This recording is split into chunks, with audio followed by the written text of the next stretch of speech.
إن الحمد لله نحمده ونستعينه ونستغفره ونستهديه ونعوذ بالله من شرور أنفسنا ومن سيئات أعمالنا من يهده الله فلا مضل له ومن يضلل فلا هادي له وأشهد أن لا إله إلا الله وحده لا شريك له وأشهد أن محمدا عبده ورسوله. أما بعد فإن أصدق الحديث كتاب الله تعالى وخير الهدي هدي محمد صلى الله عليه وسلم وشر الأمور محدثاتها وكل محدثة بدعة وكل بدعة ضلالة وكل ضلالة في النار. اللهم اشرح لي صدري ويسر لي أمري واحلل عقدة من لساني يفقهوا قولي. Aujourd'hui on va parler d'un sujet très important, un sujet très épineux qui est le destin. Qadar, l'iman bil-qadar, le sixième pilier de l'iman. Le sixième pilier de l'iman. Et suivez-moi attentivement. Normalement, il faut que chacun de vous ait un stylo et qu'il note. Et qu'il ne pose pas de questions avant qu'on termine la leçon. D'accord? Parce qu'on va évoquer ce sujet en détail et pas à pas. Ça veut dire qu'on va monter l'échelle marche après marche. D'accord? Il ne doit pas se poser des questions, il doit me suivre la leçon du début jusqu'à la fin. Du grand chapitre, des titres, des sous-titres, comme vous faites à l'école. D'accord? Donc, je vais évoquer les bases, les fondements de l'qada ou l'qadar, le dogme, la croyance des gens de la sunna et de la communauté à propos du destin.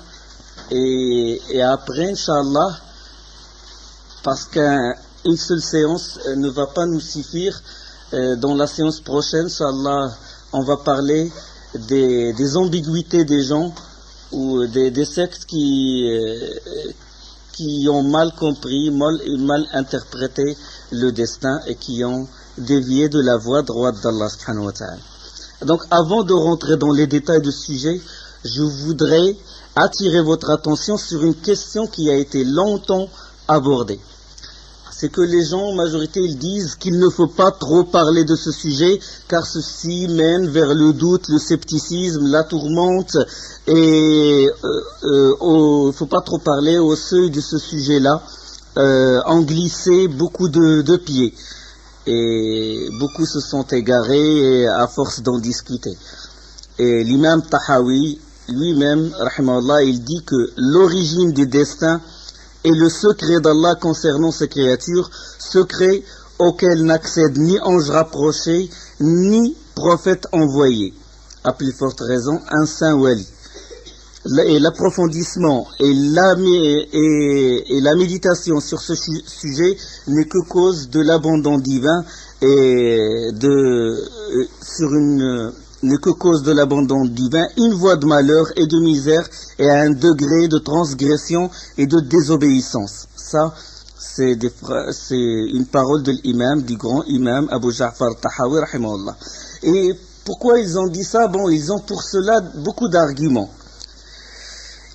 Il y a un hadith selon Thawban que le prophète sallallahu alayhi wa sallam a dit: quand on évoque mes compagnons, abstenez-vous. Ou il ne faut pas vous prononcer. On va expliquer. Il dit sallallahu alayhi wa sallam: quand on évoque mes compagnons, abstenez-vous. Quand on évoque les étoiles, abstenez-vous. Quand on évoque le destin, abstenez-vous. إذا ذكر أصحابي فأمسكوا وإذا ذكرت النجوم فأمسكوا وإذا ذكر القدر فأمسكوا. Quand on évoque le destin, abstenez-vous.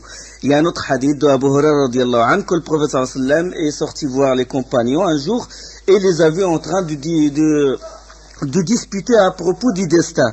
Et le visage du prophète sallallahu alayhi wa sallam a rougi de colère. Et il a dit, sallallahu alayhi wa sallam, il a dit: c'est ça ce que je vous ai recommandé, c'est de ça qu'Allah m'a envoyé à vous.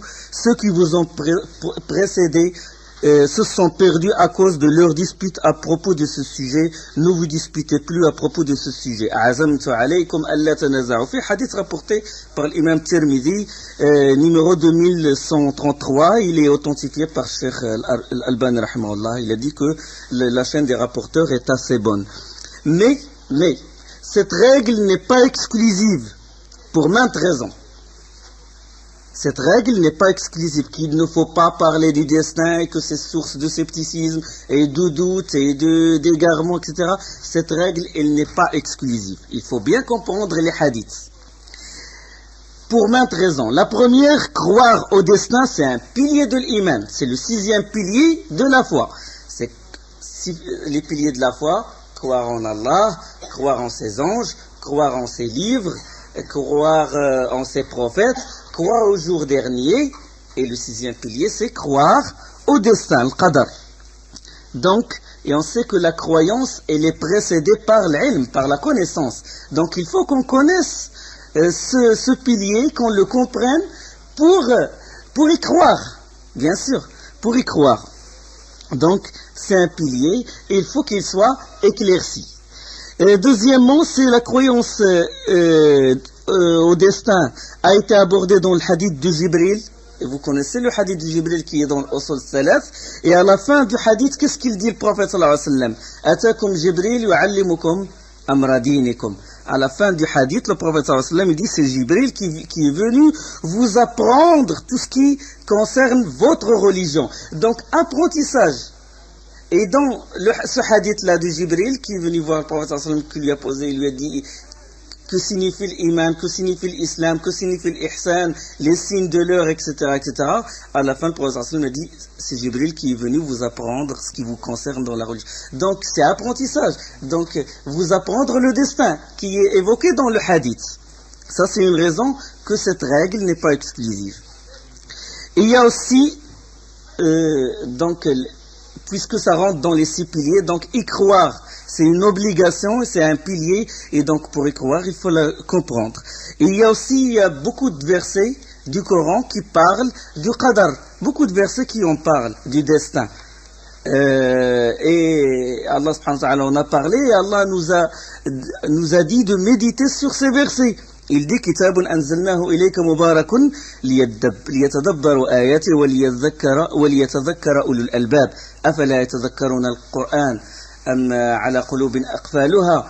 Donc Allah subhanahu wa ta'ala dit dans un verset comme dans d'autres versets, voici un livre béni que nous avons fait descendre vers toi, Kitabun anzalnahu ilayka mubarakun, que nous avons fait descendre vers toi afin qu'il médite sur ces versets et que les doués d'intelligence réfléchissent. C'est le verset 29 de la sourate 38. Donc il faut méditer aussi sur les versets qui parlent du destin. D'accord? Puisqu'Allah nous demande de méditer sur les versets. Donc les versets qui parlent du destin, il faut méditer là-dessus. Donc il faut les comprendre.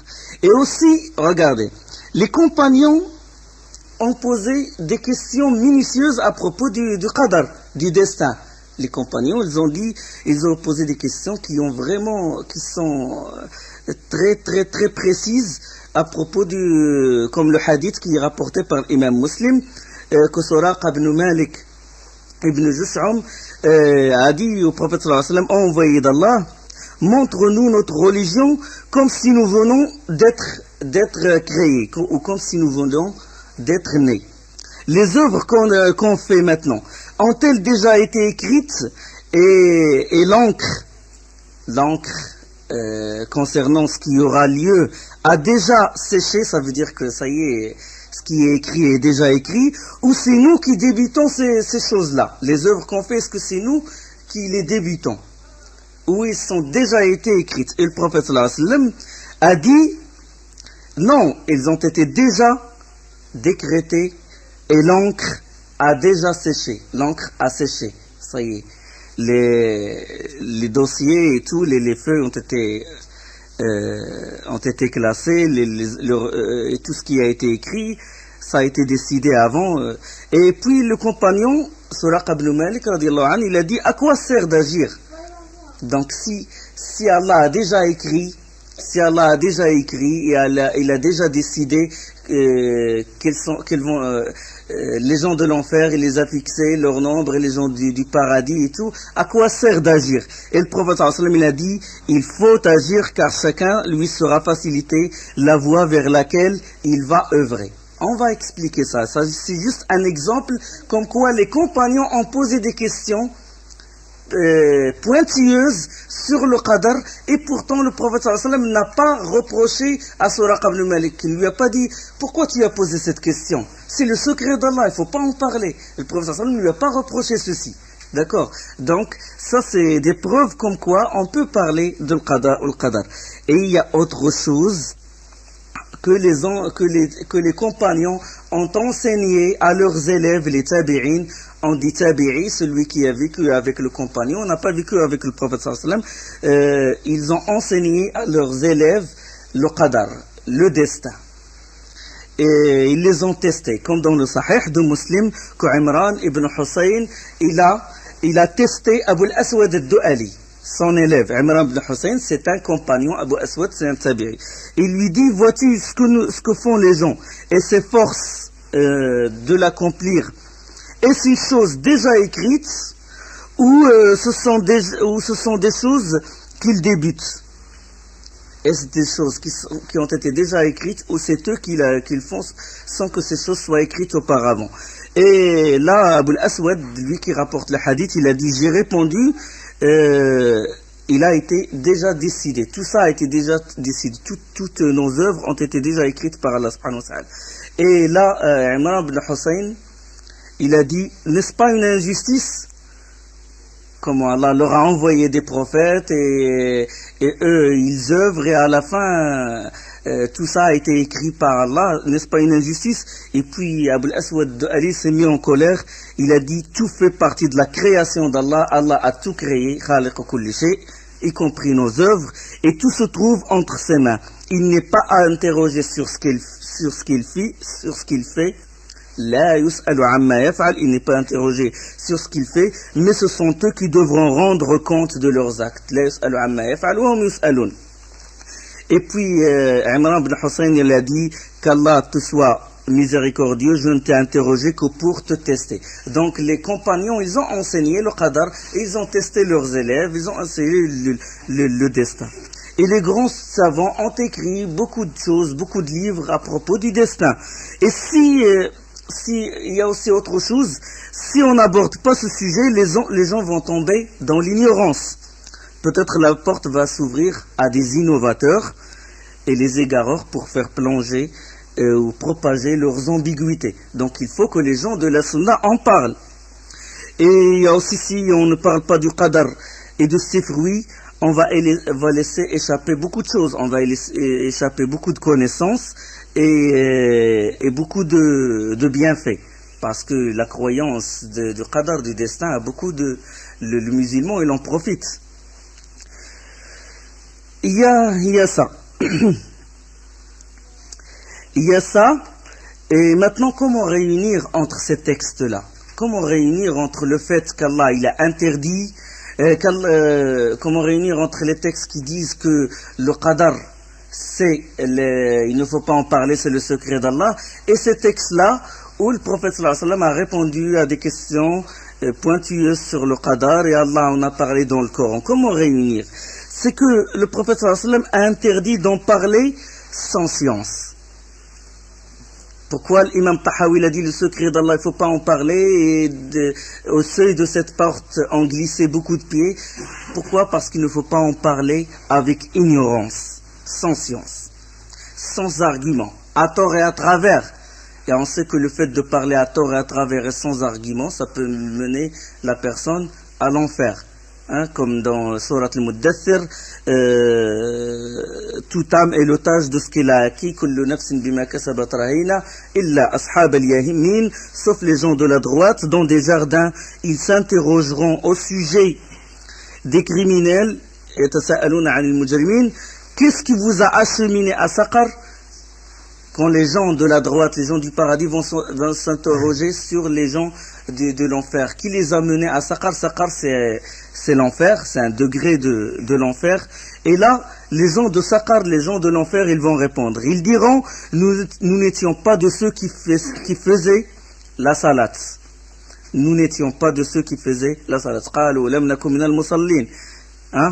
Et nous nourrissons pas les pauvres. Mais participant aux discussions importune. Ça veut dire on parle à tort et à travers. Donc le fait de parler à tort et à travers sans argument, ça peut mener la personne à l'enfer, à Saqar. C'est pour ça que les savants, ils ont fermé cette porte. Ils disent il faut pas que les gens en parlent trop.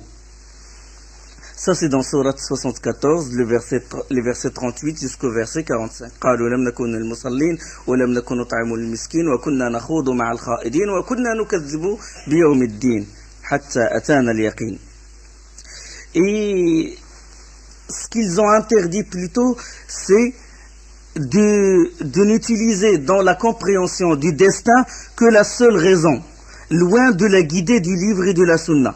Car la raison a ses limites. Le fait d'utiliser que le seul aql, la seule raison. Ou de dire d'accord, Allah il a écrit, donc il a écrit, et nous agissons et tout, alors pourquoi on agit, pourquoi on fait ça, pourquoi, et poser des questions comme ça. Puisque Allah il a écrit, alors à quoi sert d'agir et de n'utiliser que la raison. D'accord? Donc ça peut mener la personne au scepticisme et au doute. Donc l'exemple de la secte qui s'est égarée dans le Qadar, c'est les Mu'tazila qui ont utilisé la simple raison et qui ont fait prévaloir la raison sur le texte coranique et sur la sunna et la parole des compagnons.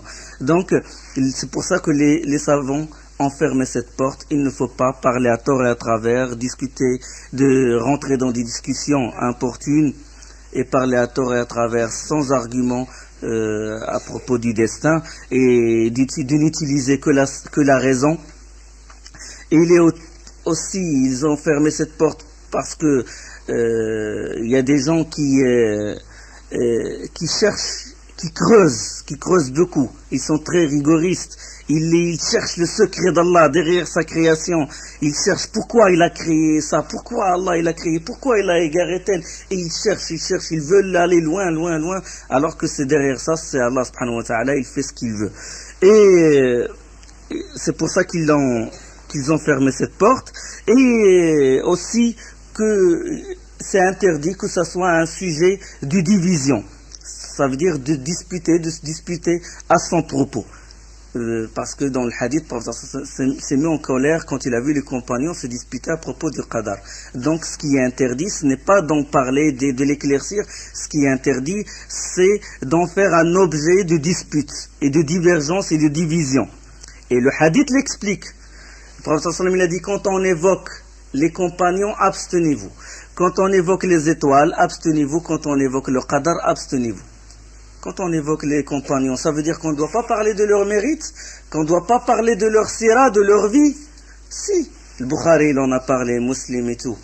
Quand on évoque mes compagnons, quand on évoque les divergences qui ont eu lieu après le conflit entre Muawiyah et Ali, et d'évoquer, d'étaler devant tout le monde leurs défauts. Parce que leur qualité, ils l'emportent sur leurs défauts. D'accord? Donc, quand le professeur dit, quand on évoque mes compagnons, abstenez-vous. Ça veut dire ne pas étaler leurs défauts. Ne pas parler des divergences. Parler de ce qui les a réunis plutôt. D'accord? Ne pas trop parler de ça. Quand on évoque les étoiles, bon, on peut... De quoi il parle, le professeur sallam? Il parle de l'astrologie, des signes. Mais l'étude en elle-même, l'astronomie, oui. On peut étudier le mouvement des étoiles, leur naissance, les lumières qu'ils émettent, etc. Et même on peut en profiter de ça.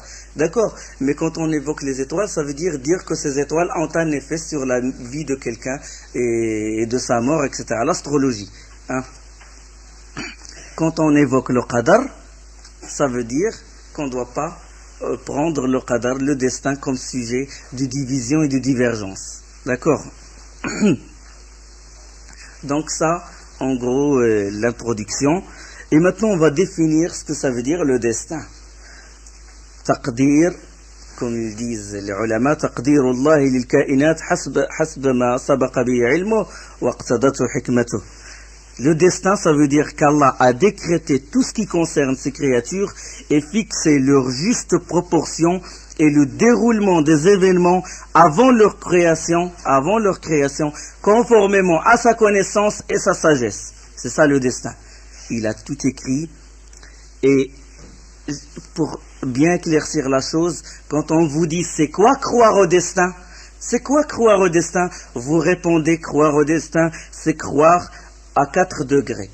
Croire en la connaissance d'Allah, croire qu'Allah a tout écrit, croire en la volonté d'Allah et croire qu'Allah il est le créateur de tout. C'est ça le destin. Qu'Allah il a connu, il a écrit, il a voulu et il a créé. Donc 4 choses. D'accord. Maintenant je vais détailler. Je vais détailler ce que ça veut dire la connaissance. Donc, croire en la connaissance d'Allah. Croire qu'Allah connaît toutes choses, en globalité et en détail. Connaissance prééternelle, qui n'a pas de début. La connaissance d'Allah subhanahu wa ta'ala n'a jamais été précédée par l'ignorance et ne sera jamais touchée par l'oubli. D'accord? Il a connu en toute éternité qu'il va nous créer et il connaît chacun de nous, il connaît chaque mouvement, il connaît les gens du paradis et il connaît les gens de l'enfer. Éternelle cette connaissance, il n'a pas de début. Vous vous rendez compte? Il n'a pas de début cette connaissance. En toute éternité, il nous a connus, il sait qu'il va créer un monde, il sait qu'il va créer les djinns et les humains, il sait qu'il va créer les gens de l'enfer, les gens du paradis, le paradis, l'enfer, etc. Connaissance qui n'a pas de début. Il connaît comment se déroulent les choses, les états, tous les états, les paroles, les actes, les mouvements, les arrêts, les gens du paradis, les gens de l'enfer, leurs moyens de subsistance, est-ce qu'ils vont vivre heureux, est-ce qu'ils vont vivre malheureux, il connaît toutes choses, mais vraiment chaque mouvement, chaque arrêt, y compris les électrons qui tournent autour du proton, de ce qu'ils disent entre parenthèses de l'infiniment petit à l'infiniment grand. Il connaît toutes choses. Allah subhanahu wa ta'ala il dit وَعِنْدَهُ مَفَاتِحُ الْغَيْبِ La ya'lamuha illa hu. C'est lui qui détient les clés de l'inconnaissable, nul autre que lui ne les connaît. Wa ya'lamu ma fil barri wal bahr. Et il connaît ce qui est dans la terre ferme comme dans la mer. Wa ma tasqutu min waraqatin illa ya'lamuha. Et pas une feuille ne tombe sans qu'il ne le sache. ولا حبة في ظلمات الأرض ولا رطب ولا يابس. Et pas une graine dans les ténèbres de la terre, rien de frais ou de sec qui ne soit consigné dans un livre explicite. Dans Surat Al-An'am, le verset 59. Tout mouvement à l'intérieur de la terre, dans les étoiles, toute réaction chimique, tout mouvement des électrons, des protons, des molécules, des atomes, les cellules en eux-mêmes, le mode d'action des gènes, tout il connaît, subhanahu wa ta'ala. Tout, il connaît chaque mouvement. Il connaît chaque mouvement, subhanahu wa ta'ala. Et tout ça, c'est une connaissance qui n'a pas de début. Il n'a pas appris. Il n'a pas appris la physique, la chimie, la biologie, la géologie ou quoi que ce soit. L'astronomie, il l'a connue de toute éternité, subhanahu wa ta'ala. Sans début, cette connaissance. D'accord? Et les clés, dans Surat Al-An'am, c'est lui qui détient les clés de l'inconnaissable. Le prophète sallallahu alayhi wa sallam a dit, les clés de l'inconnaissable, il les a interprétés dans un autre verset. Il a dit sallallahu alayhi wa sallam, ce sont les 5 choses évoquées dans Surat Luqman. Les 5 choses sont les suivantes. Surat Luqman, la Surat 31, le verset 34. La connaissance de l'heure est auprès d'Allah, ça veut dire le jour dernier. Et c'est lui qui fait tomber la pluie salvatrice. C'est lui qui fait tomber la pluie. Ça, personne ne peut la connaître. Et il sait ce qu'il y a dans les matrices. Le bébé, d'accord, mâle ou femelle, heureux, malheureux, sans moyens de subsistance, comment il va vivre, quelle sera sa taille, etc. D'accord, il sait, subhanahu wa ta'ala, ce qu'il y a dans les matrices. Et personne ne sait ce qu'il acquérera demain. Et personne ne sait ce qu'il acquérera demain. Inna Allah indahu ilmu as-sa'a. وينزل الغيث ويعلم ما في الأرحام. Il sait ce qu'il y a dans les matrices et personne ne sait ce qu'il acquérera demain. وما تدري نفس ماذا تكسب غدا. Personne ne sait ce qu'il va faire demain, ce qu'il va lui arriver demain. D'accord? Ça rentre dans les clés de l'invisible. Et personne ne sait dans quelle terre il mourra. Ça, C'est le cinquième. Certes, Allah est omniscient et parfaitement connaisseur. Donc ça, c'est les 5 clés de l'inconnaissable. Dans un autre verset, Allah subhanahu wa ta'ala, il dit Huwa Allahu alladhi la ilaha illa hu alimul ghaybi wa shahada. C'est lui, Allah, nul n'est en droit d'être adoré que lui, le connaisseur du ghaib, tout comme du visible. Le connaisseur de l'invisible, tout comme du visible, dans la sourate 59 et le verset 22. Et dans un autre verset, subhanahu wa ta'ala, il dit Inna rabbaka huwa a'lamu biman dalla an sabilihi wa huwa a'lamu bil muhtadin.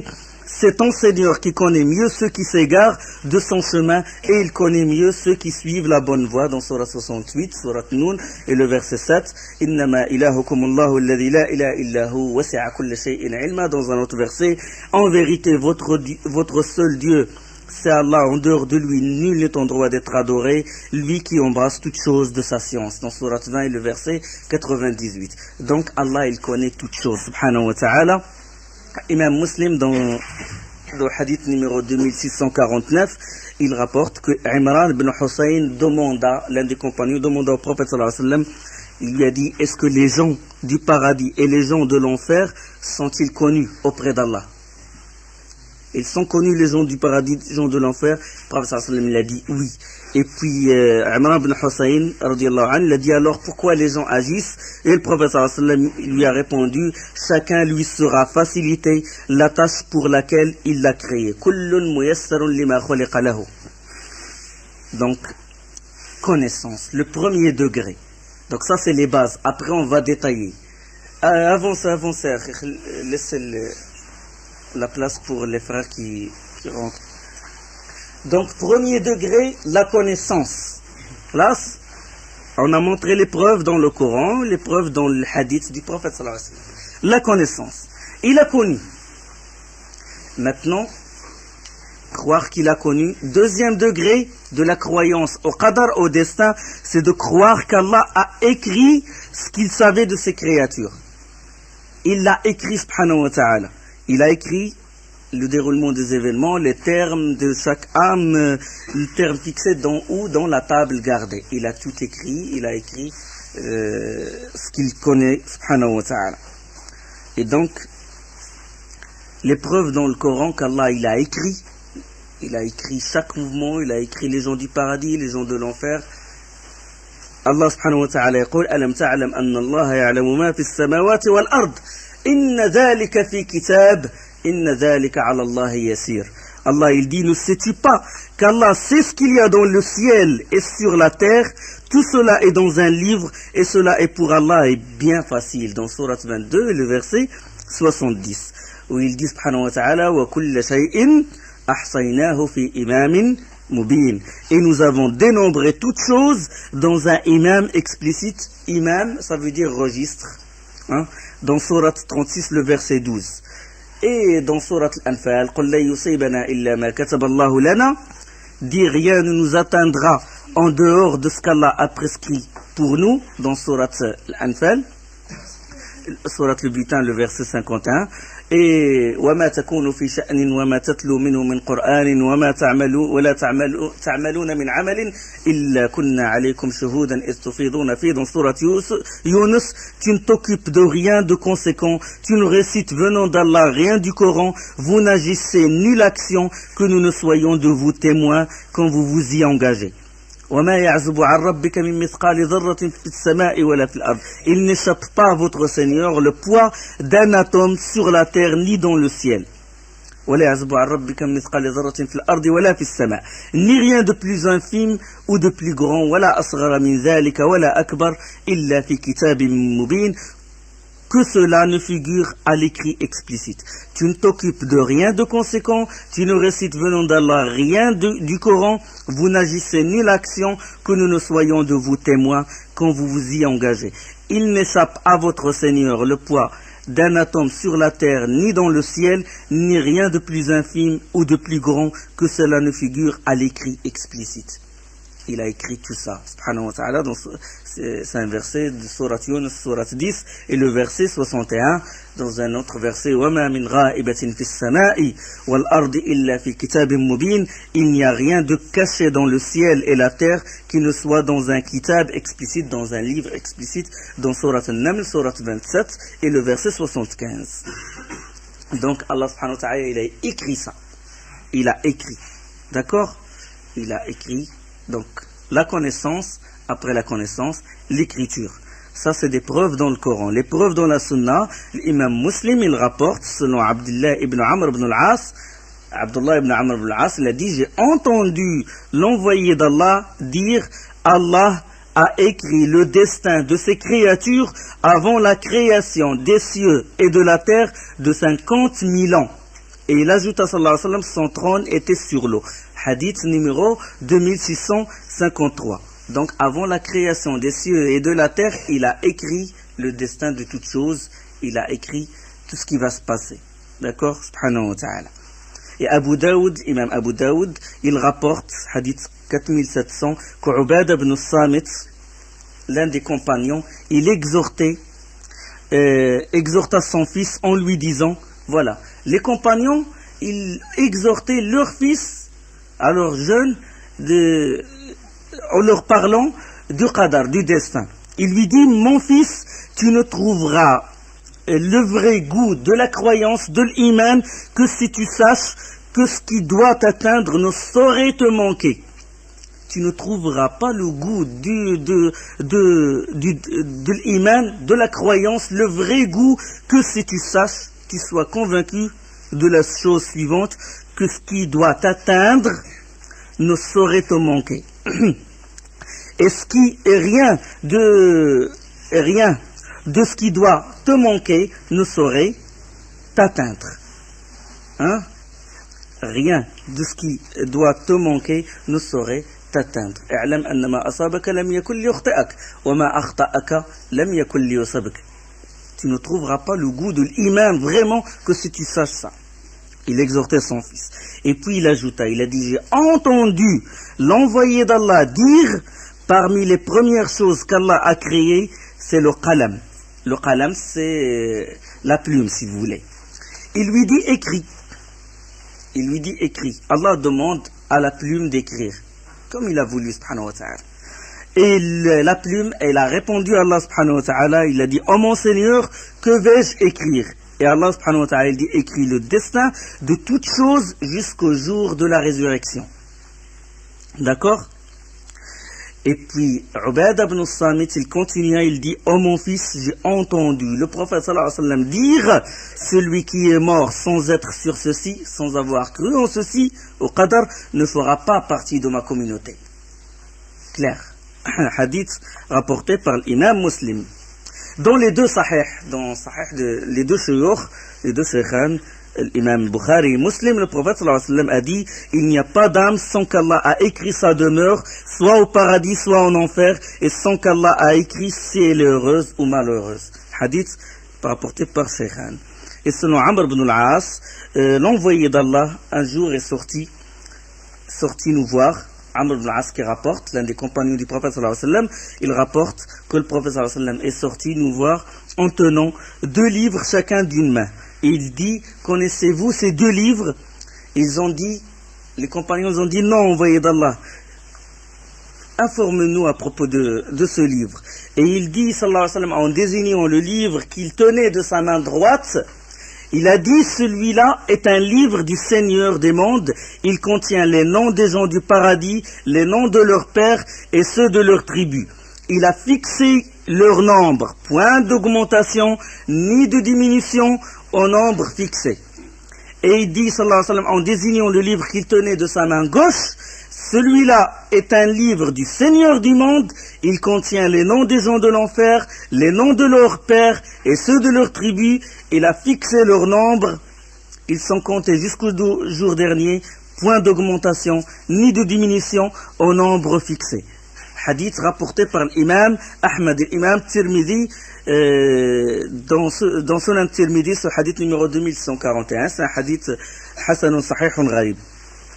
Et Cheikh al-Mubarak Fouri, le grand savant indien du hadith, il a dit ce n'est pas loin de dire que ce sont de vrais livres, car Allah est omnipotent, et ce n'est pas un sens figuré, c'est le sens propre, que que le prophète sallam leur a montré de vrais, les deux livres, en vérité, ce sont des vrais livres. Allah, il fait ce qu'il veut, subhanahu wa ta'ala.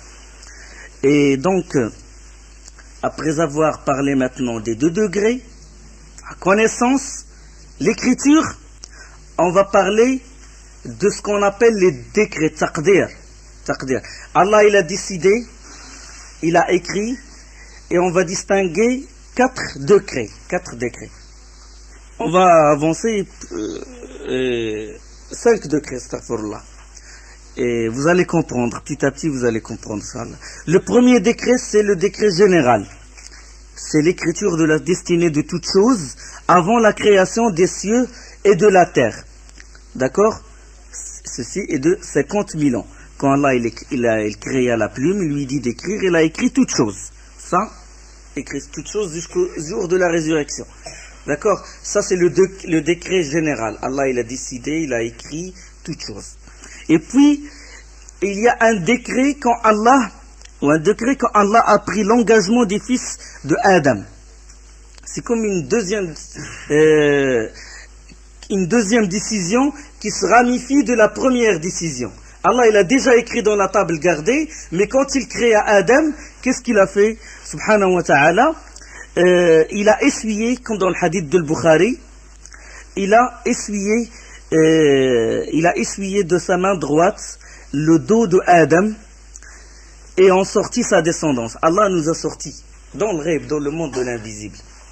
Et il a essuyé le dos de Adam de sa main droite comme il veut, subhanahu wa ta'ala. Là, sa main ne ressemble pas à la main des créatures, comme on sait dans l'unicité des noms et des attributs. Et il dit, subhanahu wa ta'ala, j'ai créé cela pour le paradis et ils feront les œuvres de ceux qui rentreront au paradis. Et de nouveau, il essuya le dos de Adam et sortit sa descendance aussi, et dit, j'ai créé cela pour l'enfer et ils feront les œuvres de ceux qui rentreront en enfer. D'accord? Ça c'est dans le hadith al-Bukhari. Donc ça c'est un deuxième décret si vous voulez. D'accord? C'est une décision qui a lieu quand il a créé les cieux, quand il a créé Adam. Sinon il a déjà tout écrit dans la table gardée au premier décret, ce qu'on appelle le décret général. D'accord? Quand il demanda à la plume d'écrire, il a écrit toutes choses. Et quand il créa Adam, il fait une décision, d'accord, qui se ramifie de la première décision. Le hadith al-Bukhari, j'évoque son début, on interrogea Omar ibn Khattab à propos du verset suivant, dans Surat al-A'raf, Surat 7, le verset 172. Et quand ton Seigneur tira une descendance des reins ou du dos des fils d'Adam et les fit témoigner sur eux-mêmes, ne suis-je pas votre Seigneur? Ils répondirent, mais si nous en témoignons. وَإِذْ أَخَذَ رَبُّكَ مِنْ بَنِي آدَمَ مِنْ ظُهُورِهِمْ ذُرِّيَّتَهُمْ وَأَشْهَدَهُمْ عَلَى أَنفُسِهِمْ أَلَسْتُ بِرَبِّكُمْ قَالُوا بَلَى شَهِدْنَا. Allah, il a essuyé le dos de Adam. Il a sorti sa descendance comme il veut. Nous nous souvenons pas de ce décret-là. D'accord? Allah fait ce qu'il veut, subhanahu wa ta'ala. Il a sorti cette descendance et il a dit, est-ce que vous témoignez que je suis votre Seigneur? Et ils ont dit, nous témoignons. D'accord? Et ce témoignage, il est en nous-mêmes. Chaque personne qui naît, en chacun de nous, il y a cette croyance qu'Allah, il est le créateur, c'est la fitra. D'accord? C'est la prime nature, c'est la nature originelle. D'accord? Il est en nous-mêmes. On l'a gardé. On ne se souvient pas de ce décret, on ne se souvient pas de cet engagement. Allah subhanahu wa ta'ala l'a fait quand il a créé Adam. D'accord? Il l'a fait et il a sorti la descendance qui est vouée à l'enfer et celle qui va être destinée au paradis. Quand le prophète sallallahu alayhi wa sallam un homme intervient. Et il dit, à quoi ça sert de faire les œuvres? À quoi ça sert d'agir, puisque ça y est, les gens du paradis sont destinés à être au paradis, les gens de l'enfer sont destinés à être en enfer. Et le prophète sallallahu lui expliqua, il lui a dit, si Allah honoré et glorifié, a créé le serviteur pour le paradis, il va l'utiliser pour faire les œuvres qui feront qu'il fasse partie des gens du paradis. D'accord? Jusqu'à ce qu'il meure avec un acte de ce que font les gens du paradis. Et là, il va entrer, et il y entre. Et quand il crée la personne destinée à être en enfer, il l'utilise pour faire les œuvres des gens voués à l'enfer jusqu'à ce qu'il termine sa vie avec un acte de ce que font les gens de l'enfer. Puis il entre en enfer, comme a expliqué le professeur. Donc si Allah subhanahu wa ta'ala a destiné que quelqu'un soit au paradis, il va l'utiliser, il va lui faciliter le chemin vers le paradis, et la personne, il va agir, il va faire les actions des gens du paradis. D'accord. Donc ça c'est le deuxième décret. C'est la deuxième déclaration, la deuxième décision d'Allah subhanahu wa ta'ala quand il essuya le dos de Adam. C'est ce qu'on appelle le décret quand il a pris l'engagement des fils de Adam. Il y a une remarque, c'est Ibn Baz rahimahullah, il dit que ce décret, il rentre dans le premier. Et il a dit c'est le choix de Ibn Taymiyyah, ça dans le dogme wasittite. De toute façon, il a pris une classification, il a dit que c'est ce décret-là, quand Allah il a pris l'engagement des fils d'Adam, il rentre dans le décret le décret général quand Allah créa le qalam, il lui dit d'écrire. Le troisième décret, c'est le décret relatif à l'âge. À l'âge. D'accord? C'est là où se décide tout ce qui va se passer au serviteur dans sa vie, jusqu'à sa mort, jusqu'au terme de sa vie. D'accord? Il va vivre heureux ou malheureux, et ce décret, il a eu lieu quand? Il a eu lieu quand le fœtus a 4 mois. D'accord? Quand il est dans le ventre de sa mère et qu'il a 4 mois, Allah lui envoie un ange, comme dans le hadith rapporté par le Bukhari et Muslim, Ibn Majah, Ibn Mas'ud, il rapporte l'envoyé d'Allah, et ça c'est toujours la parole d'Ibn Mas'ud, l'envoyé d'Allah, et c'est lui le véridique, le digne d'être cru, nous a fait ce discours. Il dit sallallahu alayhi wa sallam, on consacre 40 jours à la création de l'un de vous dans le ventre de sa mère pour en faire une goutte de liquide. Puis on en fait une masse ou une adhérence, une masse accrochée dans la même période. Donc 40 jours plus 40 jours. Puis on en fait un bol de mastication dans la même période. Puis on lui envoie l'ange qui insuffle en lui l'âme et on demande à l'ange d'écrire 4 choses. Écrire sa subsistance, son rizq, la durée de sa vie, la valeur de son œuvre et sa prédestination, soit en enfer, soit au paradis. Ça veut dire heureux ou malheureux. Donc, en ce moment-là, il y a une décision qui est contemporaine à l'insufflement de l'âme dans l'être humain. D'accord? Quand Allah il envoie l'ange, il écrit. Il y a une écriture, et une écriture de l'âge, est-ce qu'il va être heureux ou malheureux, sa subsistance, etc. D'accord? C'est un décret relatif à l'âge. D'accord? Il se fait quand le bébé a 4 mois dans le ventre de sa mère. D'accord? Et tout ça se ramifie du premier décret, le décret général qui est dans la table gardée. D'accord? Parce qu'il y a différentes écritures. Et il y a ce qu'on appelle le décret annuel. Et le décret annuel, il se décide la nuit du destin. Quand Allah subhanahu wa ta'ala, il dit « Inna anzalnahu fi laylatin mubaraka, inna kunna munzirin, fiha yufraqu kullu amrin hakim » Allah il dit « Nous l'avons fait descendre en une nuit bénie, nous sommes en vérité celui qui avertit, durant laquelle, ça veut dire durant cette nuit, est décidé tout ordre sage, une nuit où tout ordre, ou bien une nuit où tout ordre de sagesse est dressé. Ou durant cette nuit est décidé tout ordre sage. Donc durant cette nuit est décidé ce qui va se passer durant l'année. Il y a une écriture spéciale, toujours qui se ramifie de l'écriture, de la première écriture. D'accord? Il y a la grande décision d'Allah dans la table gardée, ce qu'il a écrit dans la table gardée, et puis quand il a essuyé le dos de Adam, et puis le décret quand on a 4 mois, et puis le décret annuel où il y a une décision qui se fait de ce que va le déroulement des événements, de ce que va vivre le serviteur d'Allah durant toute une année. D'accord? Durant cette nuit, ils sont écrits, et c'est écrit ce qui va se dérouler durant l'année: mort, naissance, élévation, rendre honorable telle personne, rendre humilié ou humiliation de telle personne, subsistance, pluie, même les pèlerins, il va être décidé, les personnes qui vont faire le pèlerinage, etc. Comme c'est rapporté par Ibn Omar, Ibn Abbas, Al-Hassan al-Basri, Saïd ibn Jubair. Donc ça, c'est dans Tafsir ibn Kathir, Fath al-Qadir, Shawkani, Izad al-Masir, Ibn al-Jawzi, wa subhanakallahum bihamdik, ashhadu an la ilaha illa ant, astaghfiruka wa atubu ilayk.